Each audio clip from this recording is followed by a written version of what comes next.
جانیے کہ کیا اسلامی لحاظ سے کسی غیر مسلم کا خون مسلمان کو لگایا جا سکتا ہے؟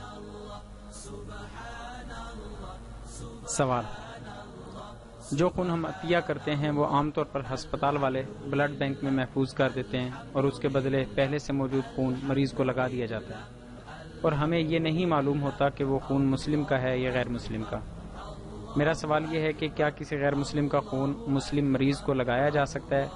مزید غیر مسلم کے خون سے اس پر دینی لحاظ سے کوئی منفی اثر تو نہیں آتے؟ جواب: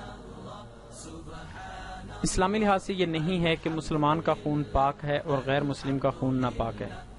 خون مسلمان کا ہو یا غیر مسلم کا، خون فی نفسہ ہی حرام ہے اور اس کا حکم غلیظ نجاست کا ہے، یہاں تک کہ وہ جانور جن کو ہم اللہ کا نام لے کر حلال کرتے ہیں ان کا خون بھی ناپاک ہی رہتا ہے۔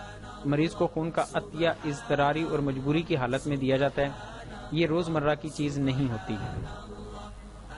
ڈاکٹر حضرات مجبوری کی حالت میں ہی مریض کی جان بچانے کے لیے اس کو دوسرے انسان کا خون لگاتے ہیں، اور خاص اضطراری حالات میں جان بچانے کے لیے تو اسلام ہمیں ان اشیاء کے استعمال کی بھی اجازت دیتا ہے جن کو شریعت نے واضح طور پر حرام قرار دیا ہے۔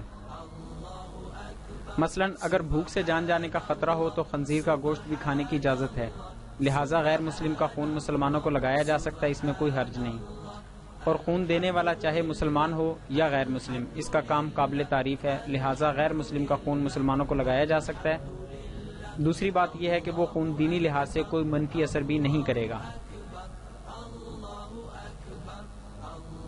اس مسئلہ کو اس مثال سے سمجھیے کہ ابو جہل کے خون نے اپنے بیٹے اکرمہ پر کوئی اثر نہیں کیا، ابو جہل دوزخ میں جائے گا اور اس کا بیٹا صحابی اور وہ جنت میں جائے گا۔ اسی طرح حضرت امیر معاویہ کے خون نے بھی یزید لعین پر کوئی اثر نہیں کیا۔